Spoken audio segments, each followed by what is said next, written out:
C'est ce qui nous a conduit lundi à lancer ce travail dont j'avais pu parler à plusieurs d'entre vous, d'utiliser nos réserves stratégiques pour pouvoir donner un signal au marché mondial du pétrole et faire baisser les prix. Cette décision a été préparée dans le cadre du G7, qui représente environ 70% des réserves qui sont contrôlées par l'Agence internationale de l'énergie. Et donc nous avons finalisé ces dernières heures, et ça a été annoncé à l'instant, la décision formelle de libérer 400 millions de barils de nos réserves stratégiques. Quand je dis nous, c'est la trentaine de pays qui sont dans l'Agence internationale de l'énergie. Ces 400 millions de barils, pour vous donner un ordre d'idée, ça représente environ 20 jours de sortie de barils par le détroit d'Ormuz.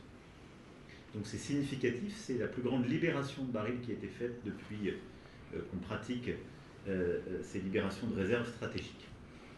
Nous allons le faire de manière organisée dans les prochains jours, et donc ça a été acté dans le G7 que nous venons de tenir, ce qui envoie un signal clair pour faire baisser les prix mondiaux. Parallèle de ça, nous allons prendre toutes les mesures utiles pour encourager le maximum de production chez tous ceux qui produisent dans la période, et pour faire face donc aux conséquences de cette guerre, qui, je le rappelle, pour le pétrole et le gaz, fait qu'il y a environ 20% de nos capacités qui sont bloquées ou hors marché pendant cette période. Et puis dans le même temps, nous allons engager avec plusieurs pays pour éviter toutes les mesures de restriction à l'export. Plusieurs pays ont pris des mesures qui ont un peu gêné le commerce mondial ou envoyé des mauvais signaux. Il faut que les choses restent fluides et que la coopération soit assurée entre toutes les économies. Dans le même temps, nous avons décidé d'avoir une coordination, donc on va l'organiser dans les prochains jours, entre les pays membres du G7 et les économies du Golfe pour pouvoir justement organiser tout cela. En parallèle, nous allons lancer les travaux pour évidemment suivre de près tous les impacts plus spécifiques, les tensions qui pourraient exister sur certaines catégories de carburants, évidemment continuer de surveiller les conséquences sur le gaz, mais surveiller aussi les conséquences pour nos agriculteurs, puisqu'il y a aussi beaucoup d'engrais qui sont dans cette région.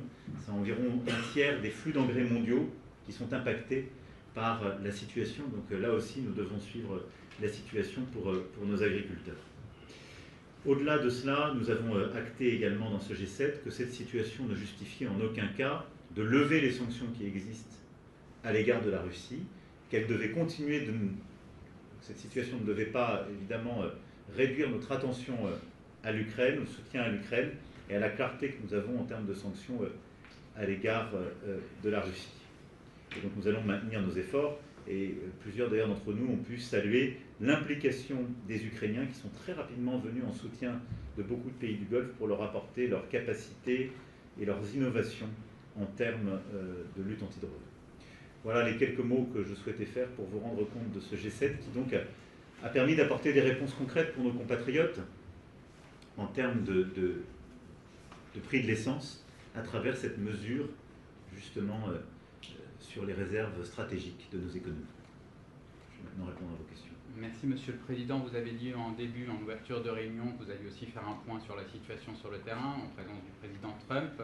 Est-ce qu'il vous a donné une vision un peu claire de son intention sur la durée de cette guerre, puisqu'il y a eu des déclarations contradictoires entre les différents dirigeants américains et israéliens, et sur les objectifs de cette guerre, et par ailleurs sur les sanctions contre le pétrole russe? Est-ce que du coup il s'est engagé, il est revenu sur ses propos de l'autre jour quand il avait dit qu'il était prêt à lever des sanctions sur le pétrole russe? Sur la situation aujourd'hui et l'évolution de ce conflit, il ne m'appartient pas de parler à la place du président des États-Unis d'Amérique. C'est lui qui clarifiera dans les heures ou les jours qui viennent.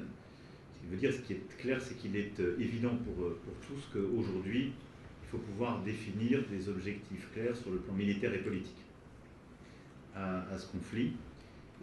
Il y a déjà aujourd'hui des dommages considérables qui ont été portés aux capacités balistiques, militaires de l'Iran. L'Iran néanmoins continue d'agresser plusieurs pays de la région.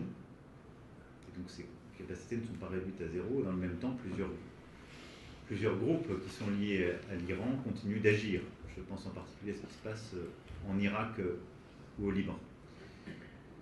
Donc il appartiendra au président des États-Unis d'Amérique de clarifier à la fois ses objectifs finaux et le tempo qu'il veut donner aux opérations. Pour ce qui nous concerne, nous devons continuer de défendre nos ressortissants, ce que nous faisons. nos emprises. Nous devons être en situation d'être responsables et à la hauteur de nos alliances, et donc nous sommes depuis le premier jour aux côtés de nos partenaires. Nous sommes aux côtés des pays qui sont les plus touchés et vis-à-vis desquels nous avons une responsabilité particulière. C'est ce qui a justifié l'arrivée d'ailleurs ces dernières heures de l'aide humanitaire à laquelle je m'étais engagé pour le Liban. Et du travail au long cours que nous allons poursuivre aux côtés du Liban pour lutter efficacement contre les actions du Hezbollah et permettre au Liban de restaurer sa pleine souveraineté. Et enfin, nous allons structurer et poursuivre le travail pour la liberté de navigation. En la matière, c'est ça le cœur de notre rôle.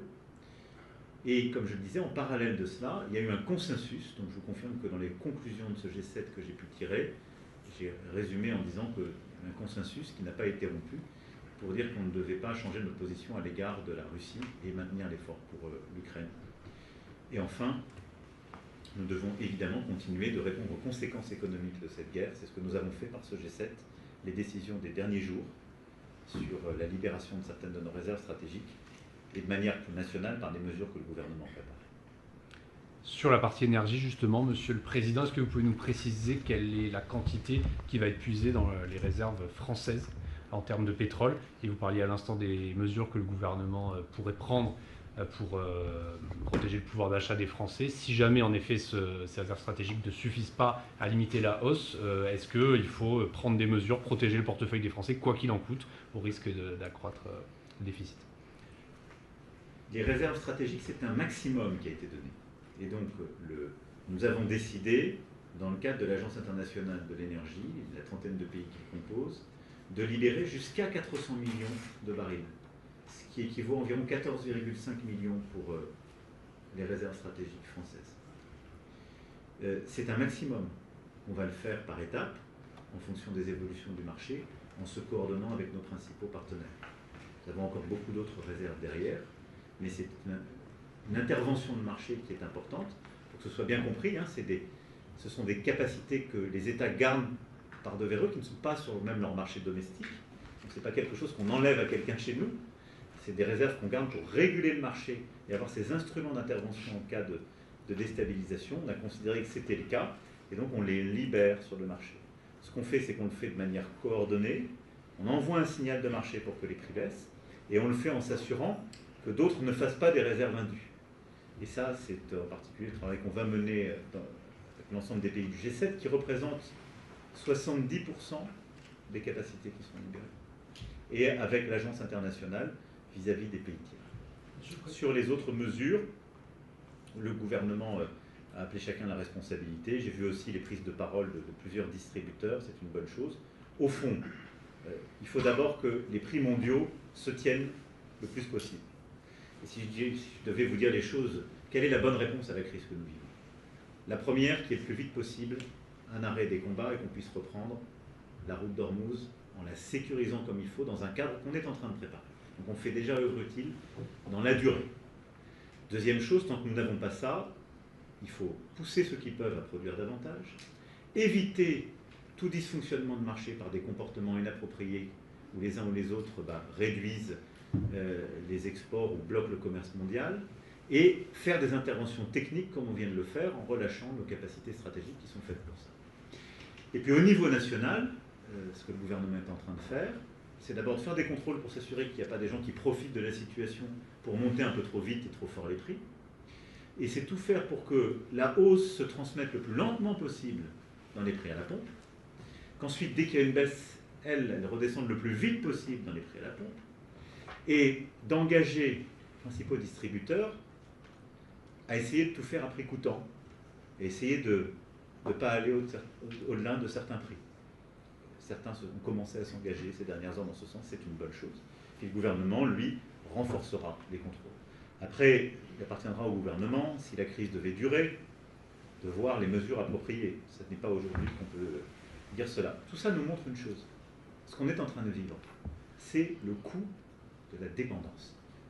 Et donc, quand vous m'entendez depuis des années parler de plus d'autonomie et de décarbonation, parce que la France ne produit pas du pétrole et du gaz sur son sol, ben c'est ça. C'est-à-dire que tout ce qu'on fait qui nous amène vers la transition, c'est réduire aussi la dépendance et donc notre exposition à des risques géopolitiques. Et donc, on a raison de continuer à électrifier massivement, à réduire nos dépendances. C'est un chemin au long cours. On l'a beaucoup accéléré ces dernières années. Il est utile dans cette période. Monsieur le Président, est-ce que vous avez des informations consolidées sur le minage par les Iraniens du détroit d'Ormuz et en quoi cela pourrait compliquer ou retarder la mission de sécurisation que vous avez annoncée? Et combien de temps pourrait durer cette mission pour débloquer le détroit? Je n'ai pas d'informations sur ce sujet de manière sûre. J'ai vu comme vous, en ce qu'on appelle des sources ouvertes, c'est-à-dire sur des fils d'informations ou des interventions que ce serait possible. Je n'en ai pas la confirmation, ni par des services partenaires, ni par nos propres services. Donc je ne peux pas vous répondre, je ne peux pas répondre à cette question. Évidemment, ce serait un choix lourd qu'auraient fait les Iraniens, mais je ne veux pas commenter quelque chose sur lequel je n'ai pas de certitude. Aujourd'hui, en tout cas, c'est une zone de guerre. Donc aujourd'hui, on ne peut pas sérieusement considérer qu'on peut reprendre le commerce international. Et donc, il y a plusieurs centaines de tankers et de porte-conteneurs qui sont aujourd'hui à l'arrêt des deux côtés du détroit. Et donc, il faut d'abord que les conflits cessent, et ensuite que le travail se structure. Il est à la fois sécuritaire, il est aussi technique. C'est tout ça qu'on prépare. Merci beaucoup. Merci. Merci pour votre attention et bon courage. Merci.